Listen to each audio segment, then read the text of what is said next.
16 अरु ने रूह को सही वक्त पर बचा लिया। तानिया और सुधा को हमेशा कोई ना कोई मौका चाहिए होता था रूह को नीचा दिखाने का, उसे खरी खोटी सुनाने का, और जब उन दोनों ने उसे शॉट में देखा तो उन्हें ऐसे लगा कि शायद उन्हें ये मौका मिल चुका है। सुधा ने अपना गंदा सा मुंह बनाते हुए कहा, हाय हाय, मैं ये क्या देख रही हूँ, ये इतनी बड़ी लड़की यहाँ इन मर्दों के सामने ऐसे छोटे छोटे कपड़े पहनकर घूम रही है। क्या सब शर्म बेच आई है तू? रूह, अरे अपनी नहीं तो कम से कम अपने चाचू के इज्जत की तो ऐसे खुलेआम धज्जियां ना उड़ाती। हाँ, मैं ये बात भूल ही गई थी कि इसे हमारी इज्जत से कोई फर्क ही नहीं पड़ता, बेशर्म है ये लड़की। रूह बिना कुछ कहे वो सब सुन रही होती है और उसके आंखों से लगातार आंसू बह रहे थे, पर ये सब सुनने के बाद मानो जैसे कपूर फैमिली में जितना भी सब्र था वो सब खत्म हो रहा था। सुधा रूह को ताने मार रही थी, तभी रवि ने रूह का एक हाथ बहुत जोर से पकड़ा जिसकी वजह से उसकी हाथ पे पकड़ के निशान भी बनने लगे थे।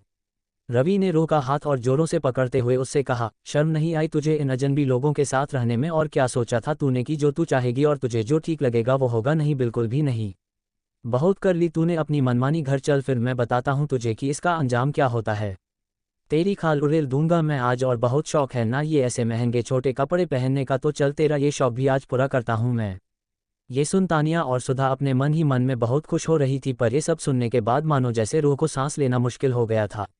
रवि रूह को अपने साथ खींचने ही वाला था कि राघव ने रवि का हाथ पकड़ा जैसे उसने रूह का हाथ पकड़ा था, बहुत जोरों से कसकर। राघव ने रवि की तरफ अपनी आग उगलती हुई नजरों से देखते हुए कहा, हाथ छोड़ मेरी बच्ची का, उसे दर्द हो रहा है। एक बात अपने इस शैतानी दिमाग में बहुत अच्छे से डाल दे कि वो अभी यही मेरे साथ रहेगी और तू कुछ नहीं कर पाएगा, तो इसीलिए मैं तुझे बहुत प्यार से समझा रहा हूँ कि अपने इस बदतमीज बेटी और बीबी को लेकर यहाँ से चला जा और गलती से भी मेरे या मेरे बच्चे रूह के आसपास भी नहीं दिखना, वरना इसका अंजाम बहुत ज़्यादा बुरा होगा। ये सुनते ही रवि चिल्लाते हुए कहता है, नहीं छोड़ूंगा मैं, और इस लड़की को मेरे साथ जाना ही होगा, तुम लोगों से इसका कोई रिश्ता ही नहीं है जो तुम इसे यहाँ रखो। इस पर पार्थ भड़कते हुए कहता है बहुत ही अनमोल रिश्ता है हमारा, और ये तुम जैसे स्वार्थी लोगों को नहीं समझ में आएगा जो रिश्तों से ज़्यादा पैसों को वैल्यू देते हैं। ये जरूरी नहीं होता कि रिश्ता हमेशा खून का ही हो, कई बार दिल से बनाए हुए रिश्ते भी खून के रिश्तों से कहीं गुना अच्छे होते हैं। अरे तुम लोग क्या समझोगे जिसे किसी रिश्ते की वैल्यू ही पता नहीं है सिवाय पैसों के? तुमने जितना बुरा इस बच्ची के साथ करना था कर लिया, बट अभी और नहीं, अभी उसकी ये फैमिली है उसके साथ। अभी रही बात उसके तुम्हारे साथ जाने की, तो वो कहीं नहीं जाएगी, और तुम जैसे हैनवानों के साथ तो बिल्कुल भी नहीं, जो उसे इंसान नहीं अपने एंटरटेनमेंट की एक चीज़ समझते हो, जब जो मन किया कर लो। एक छोटी बच्ची है वो, कोई तुम्हारा पंचिंग बैग नहीं जो जब चाहे तब उस पर हाथ उठाओगे और उसे तकलीफ दोगे। भी चुपचाप से उसका हाथ छोड़ो और निकालो यहाँ से। पार्थ की बातें सुन तानिया को गुस्सा आता है और वो सीधा रूह की तरफ आती है। तानिया रूह को उसके दोनों कंधों से पकड़ती है और गुस्से से कहती है, अभी अच्छा लग रहा होगा ना तुझे जब ये लोग मेरे डैड की इंसल्ट कर रहे हैं? यही चाहती थी ना तू? बोलमनहूस कही कि तेरे माँ बाप तो चले गए पर तुझे हमारे लिए छोड़ गए, अच्छा होता अगर तू भी उनके साथ वहीं मर जाती। इतना कहकर वो रूह को पीछे की तरफ अपनी पूरी ताकत से धकेलती है, जिसकी वजह से रूह का बैलेंस बिगड़ता है और वो बहुत जोरों से कांच के टेबल पर गिरने ही वाली होती है, पर उतने में ही कोई रूह को उसके कमर से पकड़ता है और अपनी तरफ खींचता है, जिससे वो उस इंसान के बाहों में गिरती है और रूह का सिर बहुत जोरों से उसके सीने से टकराता है। वो रूह को बहुत कसकर अपनी बाहों में पकड़ लेता है और जब रूह उसकी तरफ देखती है तो वो कोई और नहीं बल्कि अरु खुद होता है, जो अभी बहुत बहुत ज़्यादा डरा हुआ होता है। वो रूह को खुद से अलग करता है और उसकी पूरी बॉडी चेक करने लगता है, ये देखने के लिए कि उसे कहीं लगी तो नहीं है। वो रूह का फेस अपनी दोनों हाथों में पकड़ता है और उससे घबराते हुए पूछता है, प्रिंसेस आप ठीक हो? आपको कहीं लगी तो नहीं ना बेटा, प्लीज़ बताओ। रूह कुछ नहीं कहती, बस अपना सिर ना में हिलाती है और ये देख अरु एक चैन की लंबी सांस लेता है और रूह के माथे पर किस करते हुए थैंक यू बाबा जी कहता है। वहाँ अरु के साथ उसके दादू दादी भी होते हैं और देखते हैं कि कैसे वो लाइफ में पहली बार इतना ज़्यादा डर गया था रूह को ऐसे देख। इतना ही नहीं, रूह को गिरता देख कपूर फैमिली और दादू दादी की भी सांसें अटक गई थी, पर सही समय पर अरु ने रूह को बचा लिया। तभी अचानक से उसका ध्यान वहाँ खड़ी तानिया पर जाता है, जो उसे ऊपर से नीचे तक अपनी गंदी नज़रों से देख रही होती है। तानिया को देख अरु को वो सब याद आता है जो अभी कुछ मिनट पहले हुआ, जैसे तानिया का रूह को पीछे की तरफ धकेलना और उसे मनहूस कहना। ये याद करते ही उसका गुस्सा बेकाबू हो जाता है और बिना किसी बात की परवाह किए वो तानिया को एक बहुत ही जोरदार थप्पड़ लगाता है, जिसकी वजह से तानिया का फेस दूसरी तरफ जाता है और उसके होंठों की कोनों से खून आने लगता है। ये देख सुधा और रवि गुस्सा हो जाते हैं और रवि अरु से कहता है, क्यों मारा तुमने मेरी बेटी को और हिम्मत कैसे हुई तुम्हारी? अरु रवि की तरफ देख अपनी गुस्से भरी आवाज़ में कहता है, मेरी हिम्मत देखनी है तुम्हें कि मैं और क्या क्या कर सकता हूँ? मुझमें ना बहुत हिम्मत है, पर तुम्हारी हिम्मत कैसे हुई? हाँ मैंने पूछा हिम्मत कैसे हुई तुम्हारी उस बच्ची के साथ जानवरों जैसा बर्ताव करने की? थोड़ी सी भी दया, थोड़ा सा भी रहम नहीं आता था क्या तुम लोगों को जब वो तुमसे भिख मांगती थी उसे छोड़ने के लिए? यू कनो मेरी फैमिली ने मुझे हमेशा यही सिखाया है कि बेटा हमेशा बड़ों की इज्जत करना, और उन्होंने मुझे ये भी सिखाया है कि कभी भी किसी गुनहगार को छोड़ना नहीं, अगर बात लड़की की हो तो बिल्कुल भी नहीं। तो अभी तुम ही बताओ क्यों मैं तुम्हारे बड़े होने का लिहाज करूं जब तुम मेरे किसी रिस्पेक्ट के लायक ही नहीं हो? अरे ज़रा सी भी शर्म नहीं आई क्या? आपने ही घर के बच्ची पर ऐसे दर्दनाक टॉर्चर्स करते हुए बहुत बुरी तरीके से मारा है तुम लोगों ने उसे। नाउ टेल मी कि मैं तुम्हारे साथ क्या करूं? जितना मैं खुद के बारे में जानता हूं, मैं एक डॉक्टर हूं, उस पर सर्जन तो जोड़ने से अच्छा मुझे तोड़ने में मज़ा आता है, और मुझे ये बात भी बहुत अच्छे से पता है कि कहाँ से तोड़ने से किसी इंसान के पुर्जे काम करना बंद कर देते हैं। और यहाँ देखो तुम खुद एक मिडिल एज पर्सन हो, तो ऐसे में अगर मैंने तुम्हें तोड़ा ना तो दोबारा से जोड़ना मुश्किल हो जाएगा, क्योंकि अरहान मल्होत्रा का तोड़ा हुआ दुनिया का कोई भी डॉक्टर सर्जन नहीं जोड़ सकता सिवाय खुद अरहान मल्होत्रा के। तभी रवि भी बेकाबू हो जाता है और रूह की तरफ अपनी नफरत भरी नज़रों से देखते हुए अरु से कहता है, क्या है इस 2 टके की लड़की में जो इसके लिए यहाँ सब के सब लड़ने के लिए तैयार हो गए हैं? वो रूह की तरफ आता है और उससे कहता है, क्या कोई काला जादू किया है क्या तूने इन लोगों पर जो सब के सब तेरे साथ है? तू ना सच में एक बहुत बड़ा कलंक है जो हमारे ऊपर लगा है, हमारी जिंदगी नर्क बना के रखी है। मनहूस कही। वो अपनी बात पूरी करे इससे पहले राघव उसका गला पकड़ लेता है और उससे इतनी ऊंची आवाज़ में चिल्लाते हुए कहता है कि उसकी आवाज़ पूरे केएम में गूंजने लगती है। राघव रवि का गला पकड़ते हुए कहता है, बस बहुत बकवास कर ली तूने, अभी मेरी बात सुन, वो कोई मनहूस नहीं है और ना ही कभी होगी। इस पे रवि हंसते हुए कहता है, तुम्हारे कहने से सच झूठ तो नहीं बन जाएगा ना? ये लड़की कुछ नहीं बस एक बोझ है। पार्थ और राघव से अभी और कंट्रोल नहीं होता और वो दोनों रवि को मारना स्टार्ट कर देते हैं। सुधा और तानिया उन दोनों को रोकने की बहुत कोशिश करती है पर वो कामयाब नहीं होती, और अभी तो अरु भी रवि को अपने 2 जोरदार पंचेस देता है जिसकी वजह से रवि अधमरा जैसा हो जाता है। कोई भी उन तीनों को नहीं रोकता पर किसी का भी ध्यान रो पर नहीं होता जो वहाँ एक बेजान इंसान के जैसे खड़ी होती है। रो के दिमाग में सिर्फ उन तीनों रवि, सुधा और तानिया की ही बातें घूम रही होती है, और सबसे बड़ी बात वो अभी भी डिप्रेशन में है जिसकी वजह से उनकी बातें रो के लिए एक जानलेवा हथियार जैसे काम कर रही थी। वो बिना कुछ बोले ऊपर अपनी रूम जो कि राघव साक्षी का होता है उसकी तरफ जाती है और अंदर जाने के बाद रूम का दरवाज़ा अंदर से लॉक कर देती है। नीचे सिर्फ एक सर्वेंट का ध्यान रूह पर पड़ता है, बट उसे लगता है कि रूह रूम में आराम करने जा रही है, पर क्या सच में रूह रूम में आराम करने गई है? नीचे वो रवि को तब तक मारते हैं जब तक वो अपने होश ना खो दे, और फिर अरु अपने एक बॉडीगार्ड को आवाज़ लगाता है। जब वो बॉडीगार्ड आता है तब अरु उससे अपने बॉसी और ऊंची आवाज़ में कहता है, इस गंदगी को यहाँ से बाहर फेंक कर आओ और ध्यान रहे कि ये यहाँ दिखने नहीं चाहिए। तभी अरु तानिया और सुधा की तरफ देखते हुए कहता है, अगर प्रिंसेस को तुम लोगों की वजह से इतनी सी भी तकलीफ हुई तो मैं तुम तीनों का इस दुनिया से नामो निशान मिटा दूंगा। याद रखना ये अरहान मल्होत्रा का वादा है, ध्यान में रखना। अभी निकलो यहाँ से और दोबारा अपनी शक्ल भी मत दिखाना। इतना कहकर अरु दूसरी तरफ अपना मुंह मोड़ लेता है और उसके बॉडीगार्ड्स जख्मी और बेहोश रवि को वहां से ले जाते हैं और उनके पीछे पीछे वो दोनों माँ बेटी भी चली जाती है। तभी साक्षी पूरे हॉल में अपनी नज़रें घुमाती है रूह के लिए, पर जब उसे रूह हॉल में नहीं दिखती वो बहुत डर जाती है और कहती है, परी कहाँ है? साक्षी की आवाज़ सुनने के बाद वो लोग उस तरफ देखते हैं जहां थोड़ी देर पहले रूह थी, पर जब उन्हें वो वहां नहीं दिखती वो सब भी घबरा जाते हैं। नीति कहती है, अभी तो यही थी, बच्ची कहाँ गई? और उसके पैरों में भी चोट लगी है जिसकी वजह से वो ठीक से चल भी नहीं पा रही है। अरु के दिमाग में कुछ और आता है जिससे वो थोड़ा डर जाता है, पर तभी वो उस सर्वेंट की आवाज़ सुनता है जिसने रूह को ऊपर रूम में जाते हुए देखा था। वो सर्वेंट उन्हें बताता है, साक्षी मैम, मैंने रूही मैम को 10 मिनट पहले ऊपर आपके और राघव सर के रूम में जाते हुए देखा था। ये सुनते ही अरु की पूरी बॉडी कांपने लगती है क्योंकि थोड़ी देर पहले वहाँ जो हुआ है वो रूह के लिए बिल्कुल भी ठीक नहीं था, और जैसे कि उसे पता है कि रूह की मेंटल कंडीशन क्या है, उससे वो तुरंत अंदाज़ा लगा सकता है कि आगे क्या होने वाला है। सब लोग उस सर्वेंट की बातें सुन ही रहे होते हैं, तभी वो अरु की चीख सुनते हैं जो चिल्लाता है, नहीं, this can't be possible, no no. ये कहते हुए वो ऊपर रूम की तरफ भागता है और उसे इतना डरा देख सब लोग भी उसके पीछे भागते हैं। 17 रूह ने किया सुसाइड। अरु दरवाज़ा नॉक करता है और कहता है, परी दरवाज़ा खोलिए बेटा, देखिए वो लोग चले गए और आपको कोई उनके साथ नहीं जाने देगा, बट आप प्लीज़ दरवाज़ा खोलिए। अरु बहुत कोशिश करता है, यहाँ तक कि बाकी सब भी ट्राई करते हैं, पर अंदर से कोई आवाज़ नहीं आती जिसकी वजह से वो लोग काफ़ी डर जाते हैं। तभी दादू अरु और पार्थ की तरफ देखते हुए उन्हें कहता है, बच्चों हम ऐसे टाइम वेस्ट नहीं कर सकते, बच्ची दरवाज़ा नहीं खोल रही है, एक काम करो तोड़ दो दरवाज़ा, इस वक्त उसकी जान से ज़्यादा बढ़कर और कुछ नहीं है हमारे लिए। दादू की बात सुनते ही पार्थ और अरु दोनों मिलकर दरवाजे को किक करते हैं और उनके एक ही किक में दरवाज़ा खुल जाता है। जैसे ही दरवाज़ा खुलता है अरु अंदर की तरफ भागता है और बाकी सब भी उसके पीछे जाते हैं, पर जब वो सब अंदर आते हैं और उनके आगे का नज़ारा देखते हैं, ये देख उनके रोंगटे खड़े होते हैं। उनके आगे रूह ज़मीन पर पड़ी हुई होती है और उसकी कलाई रिस्ट से काफ़ी खून बह रहा होता है और वो पूरी तरह से बेहोश होती है। फ्लैशबैक, कुछ समय पहले जब रूह रूम में आई रूह जब रूम में आती है उसे कुछ होश नहीं रहता और उसकी कानों में बस वही बातें घूम रही होती है जो उसके चाचू चाची और तानिया ने बोली है। पहले से ही वो डिप्रेशन में होती है और इस पे उन लोगों की जहरीली कड़वी बातें रूह को अंदर से पूरी तरह से तोड़ देती है। वो एक बड़े से आईने के आगे जाकर खड़ी होती है और उस आईने में खुद को देखती है, पर तभी वो अचानक से एक पागल इंसान की तरह हंसने लगती है।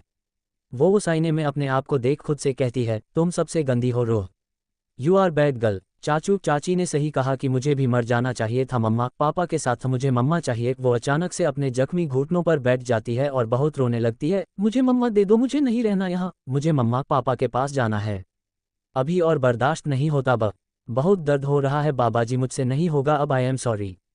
इतना कहकर वो बहुत रोने लगती है और तभी उसकी नज़र टेबल पर रखे फ्रूट बास्केट पर पड़ती है जिसमें एक बहुत ही शार्प नाइफ चाकू भी रखा होता है। रूह बहुत हिम्मत करते हुए अपनी जगह से उठती है और जैसे कि हमें पता है उसके दोनों घुटनों पर चोट लगी होती है और अभी थोड़े समय पहले वो अपने उन्हीं घुटनों पर बैठी होती है जिसकी वजह से उसके घुटनों से फिर से खून आना शुरू हो जाता है। रूह लड़खड़ाते हुए कदमों से उस टेबल की तरफ बढ़ती है और जब वो वहां जाती है उसके हाथ कांपने लगते हैं, पर वो अपने उन्हीं हाथों से वो नाइफ पकड़ती है। रूह उस नाइफ की तरफ देखती है और फुट फुट कर रोते हुए कहती है, मुझे ये कभी नहीं करना था, पर मैं क्या करूं, उनकी बातें मुझे मौत से भी भयानक लगती है। मुझे फिर से नहीं सुननी वही बात जिसमें वो मुझे ही हर बात का कसूरवार ठहराते हैं। मुझे नहीं चाहिए कोई पनिशमेंट, कोई सज़ा नहीं सुन सकती मैं वो सारी कड़वी बातें, मैं वो 12 सालों से सुनते आ रही हूँ, पर अभी और हिम्मत नहीं है मुझ में। इतना कहते ही वो अपना एक हाथ आगे करती है और फिर बिना कुछ सोचे समझे उस नाइफ से अपनी कलाई में एक बड़ा और गहरा कट लगाती है। जैसे ही वो नाइफ रूह के बेबी सॉफ्ट स्किन को टच करता है उसके हाथ से खून बहना शुरू होता है और बहुत ज़्यादा खून बहता है। रूह ये देख आखिरी बार मुस्कुराती है और फिर नीचे ज़मीन पर गिर जाती है और देखते ही देखते वो अपना होश भी खो देती है और अपनी आंखें बंद कर लेती है। फ्लैशबैक खत्म। अरु रूह की तरफ भागता है और देखता है कि उसकी कलाई के कट से बहुत ज़्यादा खून बह चुका था और अभी भी आ रहा है। उसने जल्दी से रूह को ज़मीन से उठाया और बेड पर लेटा दिया, तभी पार्थ ने उसे फर्स्ट एड किट दी। अरु ने जल्दी से रूह की चोट साफ की और उसके हाथ और घुटनों की भी ड्रेसिंग कर दी। उसके बाद उसने अपना फ़ोन उठाया और किसी को कॉल करते हुए बाहर की तरफ चला गया। 5 मिनट बाद जब वो अंदर आया वो सीधा रूह के पास गया और वही बेड पर उसका एक हाथ पकड़ते हुए बैठ गया। तभी थोड़ी हिम्मत करते हुए राघव ने अरु से पूछा, अरु परी ठीक है, उसे कुछ नहीं होगा ना? इस पर अरु ने बिना किसी एक्सप्रेशन के कहा, इसका खून काफ़ी बढ़ चुका है अंकल, हमें खून की ज़रूरत होगी। मैंने ऋषि, अरु का पीए, फ्रेंड और डॉक्टर को बोल दिया है, वो परी के लिए उसकी ब्लड ग्रुप का अरेंजमेंट कर देगा। इतना बोल वो रूह के फिके पड़े हुए चेहरे की तरफ देखता है और अपने आप उसके आंसू आना चालू हो जाते हैं। वो रूह का एक गाल धीरे से पकड़ते हुए कहता है, क्यों किया बच्चे, ये थोड़ा सा तो यकीन रखते ना, आप एक बार सोचते कि आपके बाद आपकी फैमिली का क्या होगा, मेरा क्या होगा, एक बार भी नहीं सोचा आपने? इतना कहकर अरु रोने लगता है। तभी दादू उसके पास आ खड़े होते हैं और अरु अपने दादू को अपने पास खड़ा देख उनको उनकी कमर से पकड़ लेता है और रोने लगता है। दादू अरु के घने काले बालों को सहलाते हुए उससे कहते हैं, बेटा हमें तो पता है, पर उस बच्ची को नहीं पता ना कि तेरे दिल में उसके लिए क्या फीलिंग है, और जब तक तू उसे ये बात बताएगा नहीं तब तक उसे ये बात कैसे पता चलेगी। अभी रही बात उसके सुसाइड अटेम्प्ट करने की, तो उसके लिए क्या ये डिसीजन लेना आसान रहा होगा? बिल्कुल भी नहीं। थोड़ा सोचो बेटा, क्या गुजरी होगी इस बच्ची पर जो इसने इतना बड़ा कदम उठाया। तभी साक्षी रोते हुए कहती है, पर ये इतना बड़ा कदम कैसे उठा सकती है? वो बात करती, शेयर करती हमसे, पर ऐसे क्यों? साक्षी राघव की बाहों में रोने लगती है। तभी अरु उनसे कहता है, नहीं करती वो किसी से शेयर आंटी, वो खुद सहती। मुझे डर था कहीं उन लोगों की वजह से प्रिंसेस कुछ गलत ना कर दे खुद के साथ, और देखो उन लोगों की वजह से मेरा डर सच में बदल गया। मैंने सोचा था कि ये बात अभी आप लोगों को नहीं बताऊंगा, बट शायद अभी इसे छुपाने से कोई फ़ायदा नहीं है। अंकल आंटी, भाई भाभी परी डिप्रेशन में है और उसने पहले भी खुद को चोट पहुंचाई है। वो रूह का डेनिम शॉर्ट थोड़ा और ऊपर करता है और फिर रूह के थिग्स को एक कपड़े से साफ करता है जिससे वो सारे कट मार्क्स उनके सामने आ जाते हैं। ये देखिए, और इसीलिए मुझे डर था, बट ये नहीं पता था कि वो डर ऐसे सच बन जाएगा। वो मार्क्स देखने के बाद पूरी कपूर फैमिली को बहुत बड़ा शॉक लगता है और नीति अपने आंखें बड़ी करती है और कांपते हुए कहती है, ये सब वो छोटी है और ये सब सेल्फ हार्मिंग वो कैसे कर सकती है? ये देखने के बाद तो मुझे खुद को बहुत डर लग रहा है। And here she is just 17 years, कितना कुछ सहा होगा ना इस बच्ची ने, जो उसने उन सब चीज़ों से पीछा छुड़ाने के लिए खुद को तकलीफ देना ठीक समझा। वो लोग भी नीति की बात सुन के रो रहे होते हैं। हाँ, ये बात 100% सच है कि मल्होत्रा और कपूर फैमिली के बेटे और मर्द कभी नहीं रोते, पर यहाँ बात उस नन्ही सी जान की है जिसमें इन सब की जान बसती है। वो नहीं देख सकते रूह को इस हालत में, वो सब बस उस मुरझाई सी बच्ची को ही देख रहे होते हैं। तभी अचानक से मल्होत्रा फैमिली के बाकी मेंबर्स भी वहां आ जाते हैं और जैसे ही पंखू की नज़रें रूह पर पड़ती है वो रोने लगती है। पंखू रूह की तरफ बढ़ते हुए उन सब से पूछती है, क्या हुआ है परी को, और इसका चेहरा ऐसे पीला क्यों है? असल में जब दादू रोहन को कॉल करते हैं तो वो उसे कुछ नहीं बताते सिवाय इतने की रूह की तबीयत बहुत बिगड़ गई है तो उन सबको केएम आना होगा, पर उन्हें इसकी सही वजह पता नहीं होती और अरू रूह को भी फिर से कंबल से ढक देता है जिससे उसकी सीने तक की बॉडी कवर होती है और उसके दोनों हाथ भी कंबल के अंदर ही होते हैं तो कोई देख नहीं पाता कि उसके कलाई की ड्रेसिंग हुई है। अरू पंखू को रूह के पास बिठाता है और उसका हाथ पकड़ता है पर आंसू तो अभी भी अरू की आंखों में होते हैं। अरू रूह के तरफ देख पंखू से कहता है, भाभी मैं बात को घुमाऊंगा नहीं तो प्लीज़ आप शांति से सुनिए। आज वो लोग यहाँ आए थे परी को उनके साथ ले जाने के लिए, पर जब राघव अंकल और भाई ने उन्हें ऐसा नहीं करने दिया तो उन्होंने इस बच्ची को बहुत कुछ बोला जिसकी वजह से शायद उसे वो सारी तकलीफ़ें फिर से याद आने लगी। तभी वो नीचे देखते हुए कहता है, सॉरी भाभी मैंने ये बात आपसे भी छुपाई थी कि परी डिप्रेशन में है और इसकी वजह से उसने पहले भी खुद को बहुत बार चोट पहुंचाई है, पर आज शायद ये इसके बर्दाश्त से बाहर था और इसी वजह से उसने सुसाइड अटेम्प्ट किया। ये सुनते ही वो सब मल्होत्रा फैमिली सिवाय दादू दादी और अरू सहम जाते हैं और पंखू रोने लगती है। वो बहुत धीरे से रूह का कंबल थोड़ा नीचे करती है जिसकी वजह से रूह के दोनों हाथ सबको दिखाई देते हैं। रूह के एक हाथ की कलाई पर सफ़ेद पट्टी देख पंखू कांप जाती है और उसकी सिसकियां निकलने लगती है जो सबके दिलों को चूर चूर कर रही थी। पंखू जोर से रोते हुए कहती है, ये सब क्यों? उसे इतना रोते देख अरू उसे अपने गले से लगा लेता है और कहता है, भाभी प्लीज़ शांत हो जाइए, हम अभी बिल्कुल भी कमज़ोर नहीं पड़ सकते, परी को हमारी बहुत ज़रूरत है। वो अब तक ये सब अकेले सहते आ रही थी पर शायद अभी उसके हिम्मत ने भी उसका साथ छोड़ दिया जिसकी वजह से इस बच्ची ने ये इतना बड़ा कदम उठाया है। उसने अपनी ज़िंदगी ही ख़त्म करने की कोशिश की तो आप ही सोचो कि क्या बीत रही होगी उस पर। उन जानवरों ने प्रिंसेस को फिजिकली टॉर्चर किया तो किया, पर उन्होंने इसे मेंटली भी बहुत टॉर्चर किया है।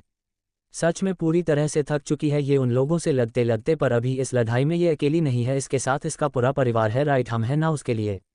पंखू अपनी आंसू भरी हुई आंखों से रूह की तरफ देखती है और हाँ में अपना सिर हिलाती है। तभी पार्थ को कुछ याद आता है और वो अरू की तरफ देखते हुए उससे कहता है, अरू मुझे कुछ बताना है तुम्हें, इट्स रिलेटेड टू प्रिंसेस और ये बहुत सीरियस बात है जिसे हम बिल्कुल भी नज़रअंदाज नहीं कर सकते। अरू थोड़ा परेशान हो जाता है और पार्थ एक लंबी सांस लेता है। वो अरू जब हम ब्रेकफास्ट कर रहे थे तभी हमें कुछ पता चला जो परी ने हमें बताया। पार्थ अरू और उसकी फैमिली को वो सब बताता है जो रूह ने उन लोगों को बताया था कि कैसे 4 साल पहले उन लोगों ने उसके पेट पर मारा था जिसकी वजह से रूह को खून की उल्टियाँ भी हुई थी। ये बात सुनते ही सबकी सांसें अटक जाती हैं और अरू की तो जैसे दुनिया ही रुक जाती है। वो रूह की तरफ अपनी बड़ी बड़ी आंखों से देखता है और फिर पार्थ की तरफ देखते हुए कहता है, भाई वो लोग सच में दरिंदे हैं और मैं इन लोगों को छोड़ूंगा नहीं। इतना कहकर अरू रूम से बाहर की तरफ चला जाता है और सब लोग भी उसके पीछे बाहर आते हैं। नीति रूम का दरवाज़ा बाहर से बंद करती है ताकि रूह को कोई तकलीफ ना हो। जब अरू बाहर आता है वो बहुत ज़्यादा गुस्से में होता है, उसकी आंखें पूरी तरह से लाल हुई होती है और लगता है कि जैसे उसकी आंखें आग उगल रही है। अरू अपना फ़ोन निकालता है और जैसे ही वो किसी को कॉल करने वाला होता है राघव उसके हाथ में से फ़ोन ले लेता है। 18 अरू का डर। राघव के इस कदम से सब उसकी तरफ देखने लगते हैं। तभी अरू उसे कहता है, अंकल मुझे मेरा फ़ोन दो, आज मैंने उन तीनों का इस दुनिया में आखिरी दिन बनाना है।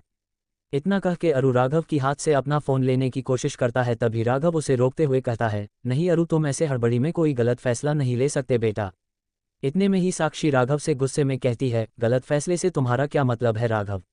Are you blind? देखा ना कैसे बिहेव कर रहे थे वो लोग परी के साथ, वो भी यहाँ हमारे घर, हमारी आंखों के आगे। तो थोड़ा सोचो उस घर में क्या क्या किया होगा उन्होंने मेरी बच्ची के साथ। तुम उन्हें सज़ा देने के बदले उन्हें बचा रहे हो, क्यों?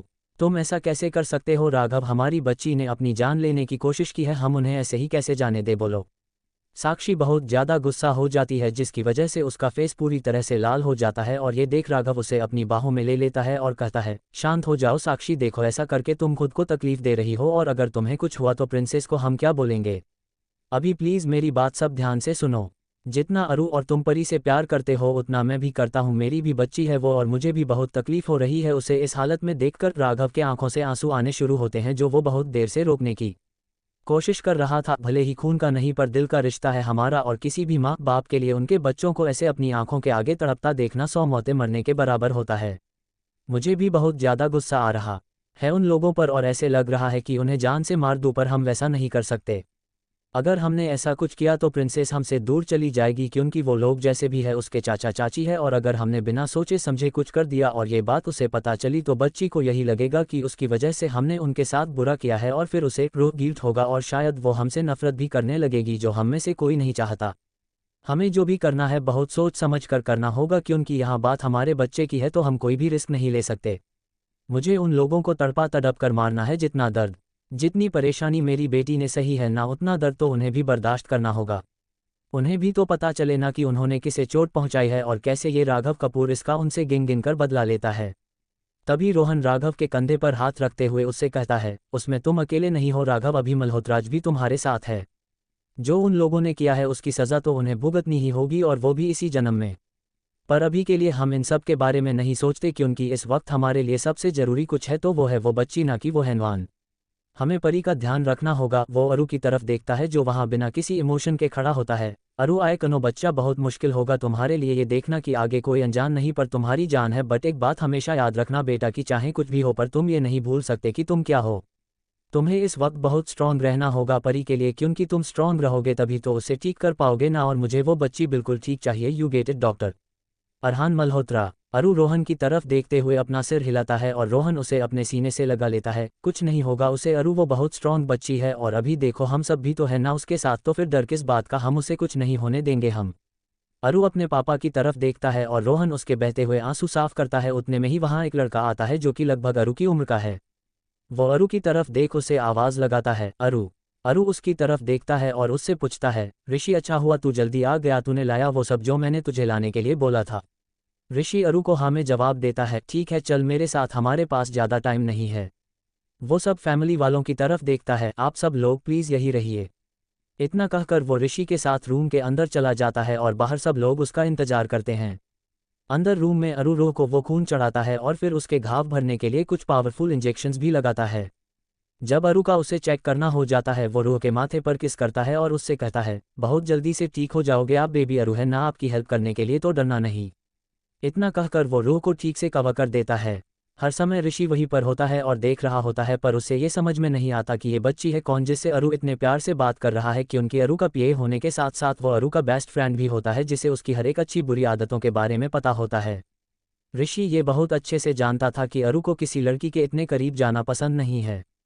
हाँ ये बात अलग है कि उसके प्रोफेशन के लिए उसे ये सब करना पड़ता था, बट वो कभी अपने किसी भी पेशेंट के इतने करीब नहीं जाता था और ना ही उनसे इतने प्यार से बात करता था।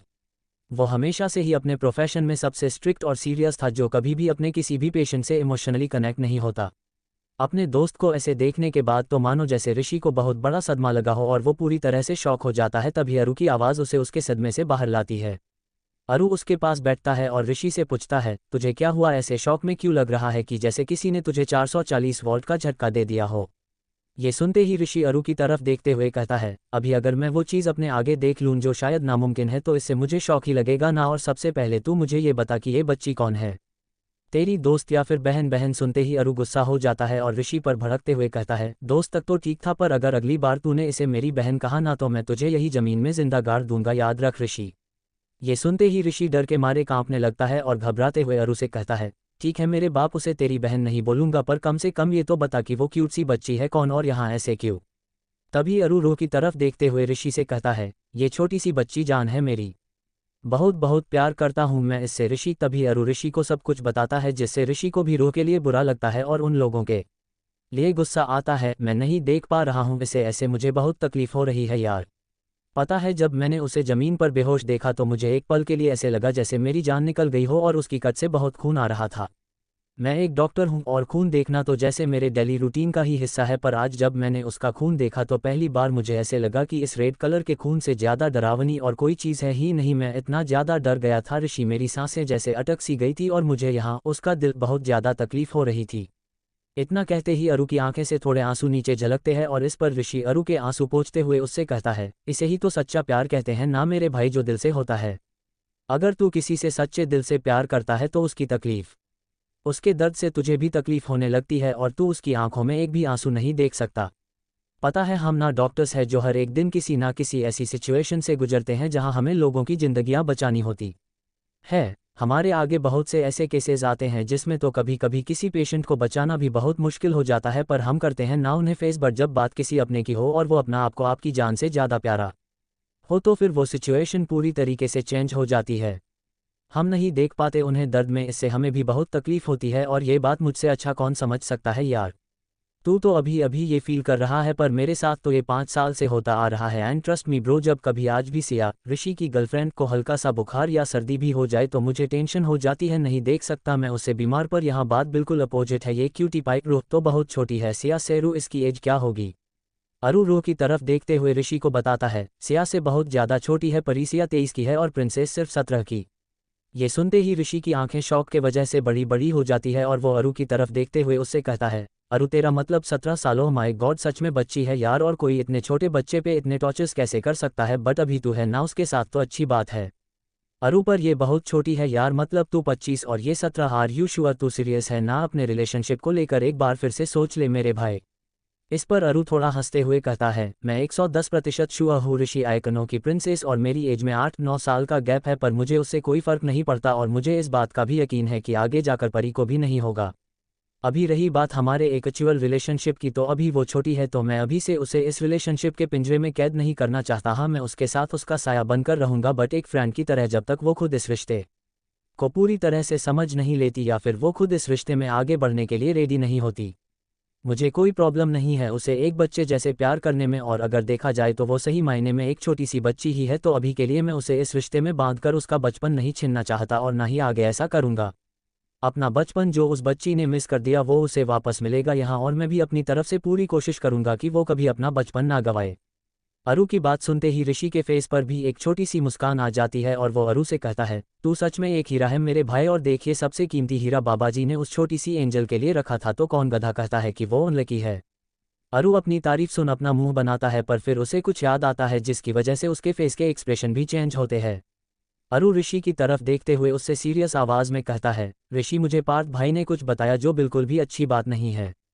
ये सुनते ही ऋषि भी थोड़ा परेशान होता है। ऋषि भाई ने बताया था कि प्रिंसेस ने उल्टियाँ की थी, और वो भी खून की, जब वो 13 साल की थी, क्योंकि उसके उस जानवर चाचू ने परी के पेट पर मारा था। पंखू भाभी ने भी बताया था कि बचपन से ही प्रिंसेस का पेट वीक है, और अभी ये सब सुनने के बाद मुझे कुछ ठीक नहीं लग रहा है यार। एक डॉक्टर हूँ और उस पर भी एक गायनेकोलॉजिस्ट, तो इस बात का बहुत अच्छे से अंदाज़ा लगा सकता हूँ कि क्या प्रॉब्लम हो सकती है, और मुझे ना इस बात से डर लग रहा है कि अगर बाबाजी ना करे, मेरा शक सही निकला तो मैं क्या करूँगा और आगे कितनी तकलीफ होगी इस बच्ची को। 19 फाइनली रूह को होश आया। अरु की बात सुनने के बाद ऋषि कुछ सोचते हुए उससे कहता है, अरु मुझे भी कुछ प्रॉब्लम लग रही है यार, I think we have to do her some test. देख तू एक गायनेकोलॉजिस्ट है और मैं गैस्ट्रोएंटेरोलॉजिस्ट, जठरांत्र रोगी वैज्ञानिक भी हूँ। हाँ, ये बात अलग है कि मैं तेरापी अहू, पर जब भी किसी को ज़रूरत हो तो मैं गैस्ट्रोएंटेरोलॉजिस्ट भी बन जाता हूँ। ऋषि गैस्ट्रोएंटेरोलॉजिस्ट और गायनेकोलॉजिस्ट दोनों है, और दोनों में फ़र्क सिर्फ इतना ही है कि मैं गैस्ट्रोएंटेरोलॉजिस्ट ज़्यादातर पेशेंट की पेट से रिलेटेड प्रॉब्लम्स ठीक करता हूँ और तू गायनेकोलॉजिस्ट पेल्विक से रिलेटेड ठीक करता है, एंड मोस्ट इंपॉर्टेंट तू ह्यूमन रिप्रोडक्शन सिस्टम पर ध्यान रखता है, जो एक न्यू लाइफ को क्रिएट करने में सबसे इंपॉर्टेंट रोल प्ले करता है। पर बात यहाँ इस बच्ची की है जो अभी ठीक से बड़ी भी नहीं हुई है, और अगर ऐसे में कोई मेजर प्रॉब्लम हुई तो सच में बहुत बड़ी दिक्कत हो जानी है। अरु एक काम करते हैं, जब बेबी थोड़ा ठीक हो जाएगी और उसके वाउंड्स रिकवर हो जाएंगे तब हम उसके कुछ टेस्ट कराएंगे, जो बहुत ज़रूरी है, क्योंकि अगर उसके डाइजेस्टिव सिस्टम में कोई प्रॉब्लम रही तो मैं संभाल लूँगा और उतनी घबराने की बात नहीं होगी। पर यार बाबाजी ना करे गलती से भी अगर उसके पेल्विक एरिया में कोई प्रॉब्लम हुई तो सच में घबराने वाली बात हो जाएगी, क्योंकि ये बिल्कुल भी नॉर्मल नहीं है। अरु अपना फेस अपने दोनों हाथों से रब करते हुए कहता है, मुझे तो कुछ समझ में नहीं आ रहा है यार, क्या करूं मैं, छोटी है अभी वो और भगवान जाने कितनी तकलीफ अभी और सहनी है उसे। ऋषि अरु को गले लगाते हुए कहता है, कुछ नहीं होगा उसे, हम सब है ना यहाँ उसका ध्यान रखने के लिए, तो तू टेंशन मत ले मेरे भाई, जो भी होगा देखा जाएगा। बाबाजी पे भरोसा रख, वो कुछ बुरा नहीं करेंगे उस नन्ही सी जान के साथ, अभी तू सिर्फ उस पर ध्यान दे और बाकी सब उन पर वाहे गुरु छोड़ दे, ठीक है। अरु अपना सिर हाँ में हिलाता है। तभी उसका ध्यान रूह की तरफ जाता है और वो ऋषि से कहता है, ऋषि परी के इफ सलाइन की ड्रिप बढ़ा दे, जितने जल्दी ये खत्म होगी उतना ही अच्छा है।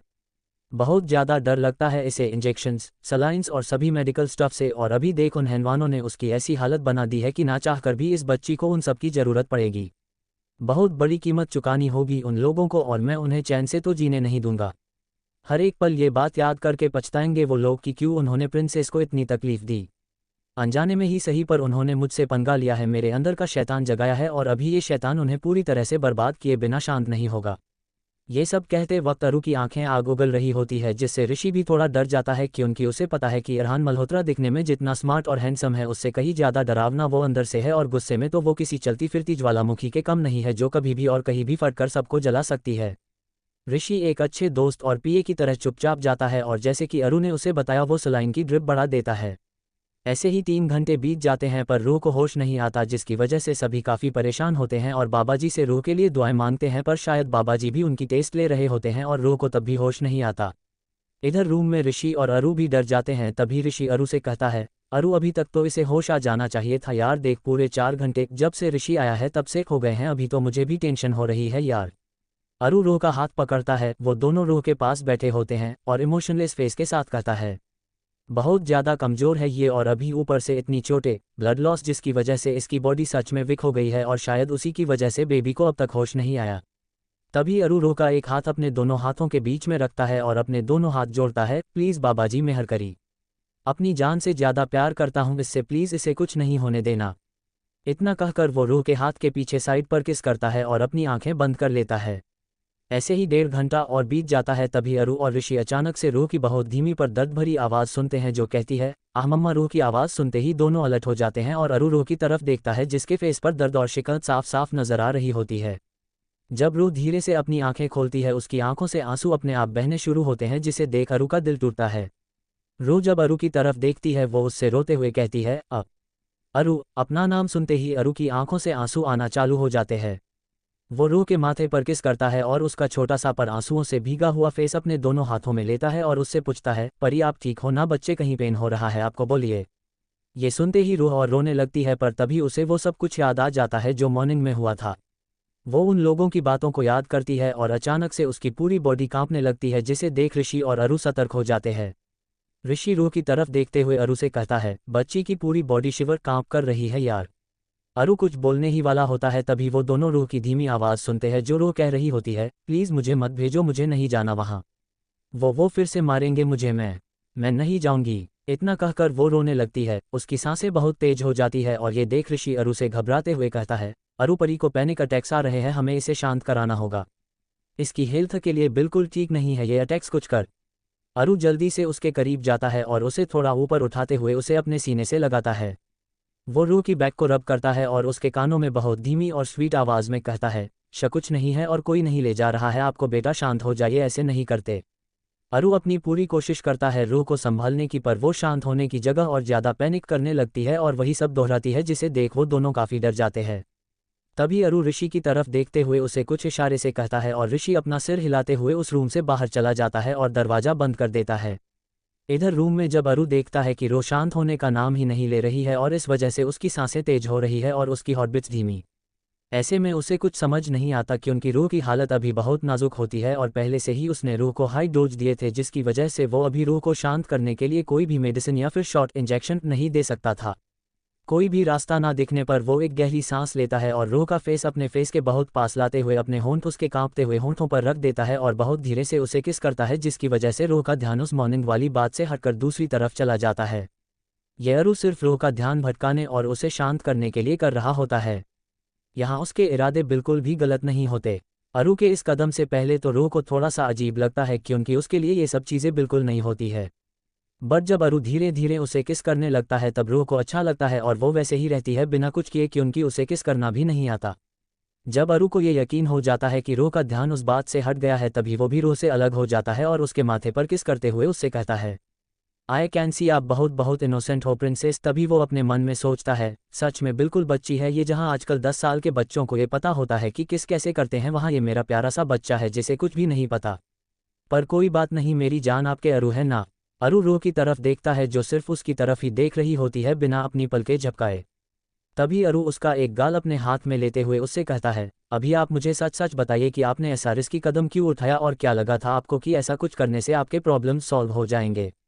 रूह बिना कुछ कहे अपना सिर नीचे की तरफ झुका देती है। तभी अरु थोड़ा गुस्से में उससे कहता है, नीचे नहीं मेरी तरफ देखिए बेबी, और ये बात आप हमेशा याद रखिए कि जब भी मैं आपसे बात करूँ आप नीचे नहीं देखेंगी या फिर अपना सिर मेरी या फिर किसी के आगे नहीं झुकाएंगी।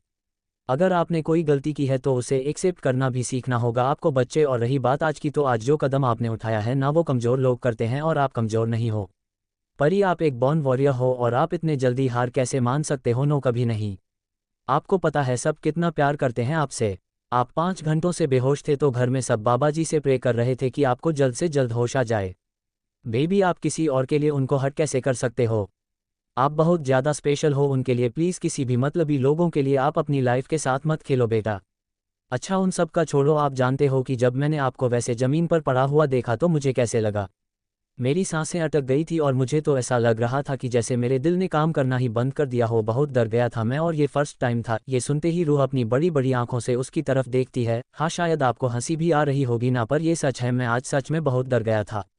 इतना कहते ही उसकी आंखों में फिर से आंसू आ जाते हैं और अपने आंसू छिपाने के लिए वो अपना फेस दूसरी तरफ मोड़ देता है, पर रूह देख लेती है और फिर वो उसका बड़ा सा फेस अपने छोटे छोटे हाथों से पकड़ते हुए उसे अपने तरफ मोड़ लेती है।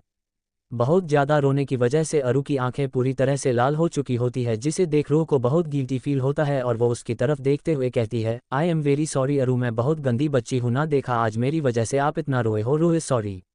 अरु रूह की तरफ देखता है जो सच में बहुत बुरा फील कर रही होती है और ये सब उसकी मासूम आंखों में साफ साफ दिख रहा होता है।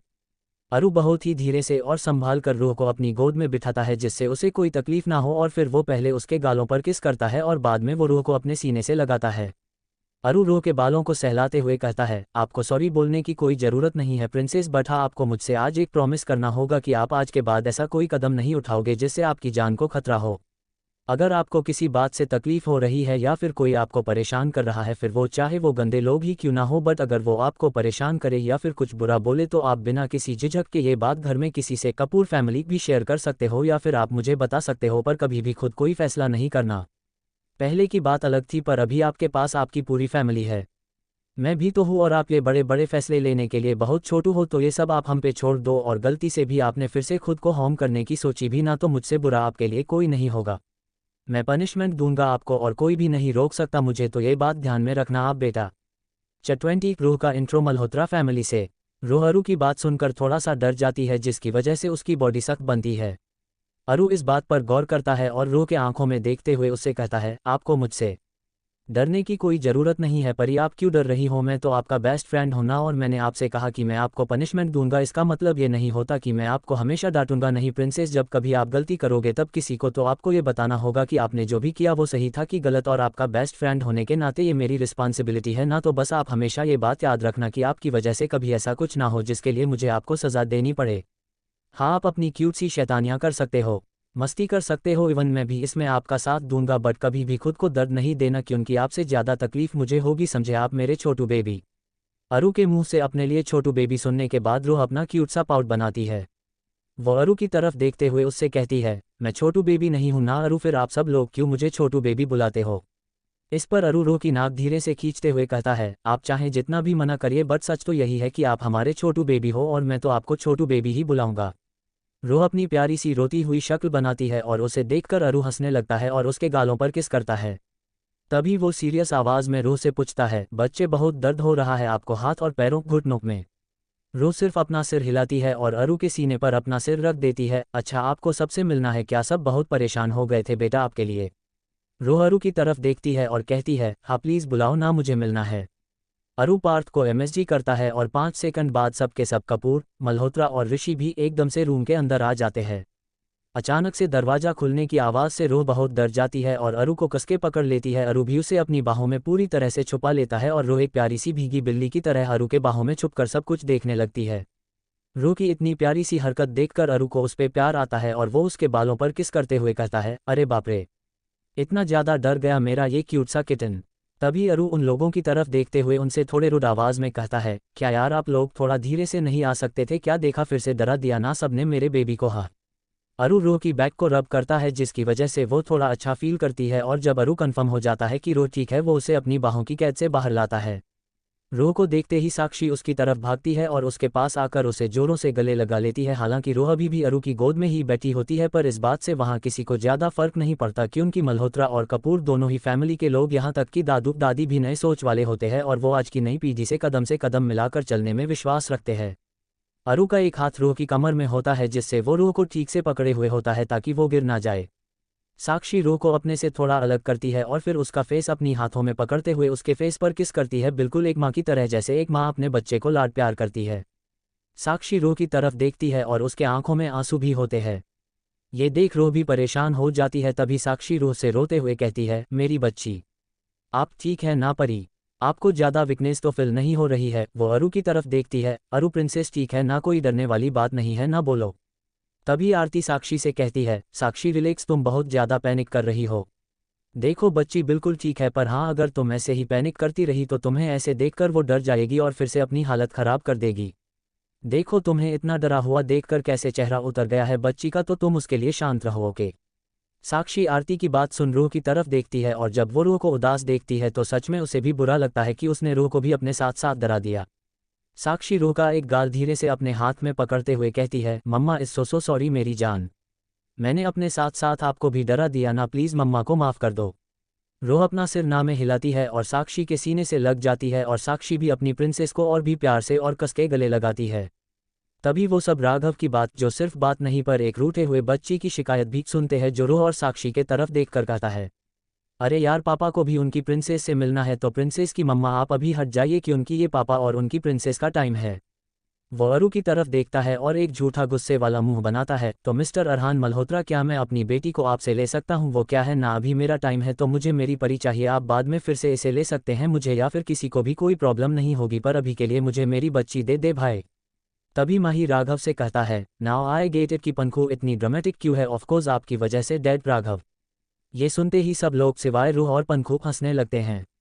रूह अपनी ही दुनिया में गुम होती है तो वही दूसरी तरफ पंखू माही को आई विल किल यू वाला लुक देती है, जिससे माही डर जाता है और उससे अपने आंखों से इशारों में ही माफ़ी मांगता है, पर पंखू उसे अपना एटीट्यूड दिखाती है। तभी राघव माही से कहता है, ओए खोते खबरदार, अगर तुमने मेरी बच्ची को कुछ बोला भी तो यहाँ से अकेले जाना पड़ेगा तुम्हें, याद रखो मैंने नहीं भेजनी अपनी बच्ची तुम्हारे साथ। मेरे लिए मेरी बच्चियाँ किसी हीरे से कम नहीं है। इस बात पर रोहन भी राघव का साथ देते हुए कहता है, तेरे इस बात से तो मैं भी पूरी तरह से सहमत हूँ राघव। यार मैंने भी बाबाजी से अपने लिए बेटी मांगी थी, पर देखो उन्होंने मुझे ये तीन खोते दे दिए। पर चलो कोई गल नहीं, अभी मेरे पास भी एक या दो नहीं बल्कि 4 प्यारी प्यारी बेटियां हैं। तभी पार्थ उससे पूछता है, अंकल 4 कैसे? तभी राघव पार्थ के सिर पर धीरे से मारते हुए कहता है, ये देखो ये और एक खोता।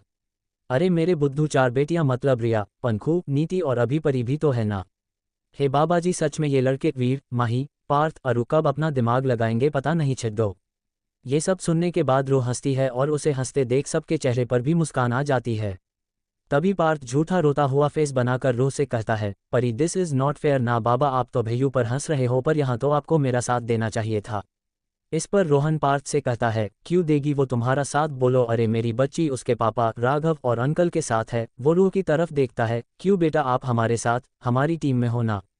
रूह बिना कुछ बोले अपना अंगूठा दिखाते हुए उन्हें इशारा देती है और एक प्यारी सी स्माइल के साथ उनकी तरफ देखती है। तभी राघव अरु की तरफ आता है और रूह से कहता है, आ जाइए प्रिंसेस पापा के पास, आज आपने सच में मेरी जान ही निकाल दी थी। ये कहकर राघव रूह को अपनी बाहों में उठा लेता है और उसे लेकर सोफे पर बैठ जाता है। वही राघव की दाएं तरफ दादू और बाएं तरफ रोहन भी बैठ जाता है। राघव रूह के माथे पर किस करते हुए उससे पूछता है, परी अभी आपको ठीक लग रहा है ना बेटा, और आपने बिना कुछ सोचे समझे ऐसा इतना बड़ा कदम कैसे उठा लिया? हा, वो तो बहुत अच्छा हुआ कि अरु उस वक्त यही था तो इसने तुरंत आपको बचा लिया, पर अगर आज वो ना होता तो हम क्या करते और कैसे बचाते आपको बेटा। आप ना बहुत ज़्यादा स्पेशल हो हमारे लिए, आप अबीर और काव्या की आखिरी निशानी हो जिसे हम किसी भी कीमत पर खोना नहीं चाहते। बाबाजी ना करे अगर आज आपको कुछ हो जाता तो क्या जवाब देते हम आपके मम्मा पापा को? ऐसे में हम कभी अपने आप को माफ़ नहीं कर पाते। बेबी प्लीज़ गलती से भी ये फिर से नहीं करना। तभी अरु राघव से कहता है, आप चिंता मत करिए अंकल, प्रिंसेस ऐसा कदम फिर से नहीं उठाएगी, उसने प्रॉमिस किया है मुझसे, और अगर परी ने ये रिपीट किया तो फिर मैं देखता हूँ कि उसे इस गलती के लिए क्या सज़ा देनी है। क्यों बच्चे, मैंने ठीक कहा ना? रूह उसकी आंखों में देखती है जहाँ सिर्फ उसके लिए बेइंतहा प्यार और परवाही दिख रही होती है। रूह अपना सिर हिलाती है और फिर राघव की तरफ देखते हुए अपने दोनों कान पकड़ती है, जिसकी वजह से उसके एक हाथ जिसमें कट होता है वो में दर्द होने लगता है, पर वो ध्यान नहीं देती।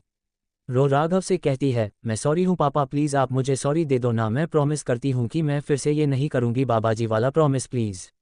रूह को ऐसे इतने प्यार से माफ़ी मांगते हुए देख सबका दिल पिघल जाता है और राघव धीरे से रूह के कानों पर से उसका हाथ हटाता है और कहता है, आपको लगी है ना, तो ऐसे आपने अपने कान क्यों पकड़े, देखो अभी और दर्द हो रहा होगा आपको बेटा। अभी रही बात सॉरी की तो कोई बात नहीं, पर आगे से ये नहीं करना वरना मम्मा पापा भैयू भाभी अरु और बाकी सब भी आपसे गुस्सा हो जाएंगे और बात नहीं करेंगे आपसे, समझे आप? रूह राघव को हाँ में जवाब देती है। तभी एक सर्वेंट रूम में आता है और रिया से कहता है, रिया मैडम अंश बाबा उठ गए हैं और रोने लगे हैं।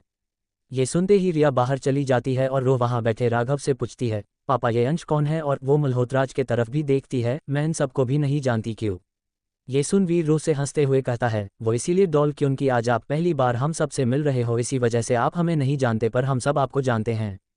चलो कोई बात नहीं, अभी हम हमारा इंट्रो कर देते हैं तो आप भी हमें जानने लगोगे। तो सबसे पहले वो दादू दादी की तरफ इशारा करता है। ये है हमारे सीनियर मल्होत्रा अमर एंड स्वरा मल्होत्रा, हमारे दादू दादी। अभी उनके बाद वो रोहन और आरती की तरफ इशारा करता है। ये है हमारे मम्मा पापा रोहन एंड आरती मल्होत्रा। अभी आप तो अपने पनखुदी को पहचानते हो ना, तो अभी ये माही की तरफ इशारा करते हुए है माहिर मल्होत्रा, आपके पनखुदी के हस्बैंड और आपके जीजू। तभी उतने में ही रिया अंश को लेकर रूम में आती है और उसे देख वीर रूह से कहता है, नाउ इट्स माई टाइम, तो मैं हूँ वीराज मल्होत्रा और आप मुझे वीर भाई भी बुला सकते हो। और वो रिया और अंश के तरफ जाता है और रिया को अपने करीब लाता है, जिसकी गोद में अंश पहले से ही होता है। ये है रिया मेरी वाइफ और आपकी भाभी। एंड वो अंश को अपनी गोद में लेता है और रूह की तरफ जाता है। ये है मेरा छोटा सा बेबी वीरांश, जिसे हम सब प्यार से अंश बुलाते हैं। हम सभी आपके अरु की फैमिली है। तो अभी बताइए प्रिंसेस कि आपको हम मल्होत्राज से मिलकर कैसा लगा। रूह एक बड़ी सी स्माइल के साथ कहती है, बहुत बहुत अच्छा भाई, पर मुझे सबसे ज़्यादा अच्छा अंश के साथ मिलके लगेगा। क्या मैं उसके साथ खेल सकती हूँ? मैं उसे रुलाऊंगी नहीं, पक्का, गॉड प्रॉमिस। ये सुनते ही रिया रूह की तरफ आती है और वीर की बाहों से अंश को लेते हुए उसे अंश को रूह को देती है। ये देख रूह की आंखें चमकने लगती है और उसके एक्सप्रेशन देख सब हंसते हैं। तभी रिया रूह से कहती है, अरे अभी आपको अंश के साथ नहीं खेलना, लो पकड़ो उसे, देखो ये कितना एक्साइटेड है अपनी बुआ के पास जाने के लिए। बुआ शब्द सुनते ही अरु की आंखें बड़ी हो जाती है और वो रिया से कहता है, वो अंश की बुआ नहीं है भाभी, भले ही आप परी को अंश की मासी बुला लो, बट बुआ नहीं। ये सब सुनते ही दादी अरु से पूछती है, अरे पर इसमें प्रॉब्लम क्या है? अरु अपना सिर ना में हिलाता है और सब बड़ी ही मुश्किल से अपनी हंसी रोक रहे होते हैं।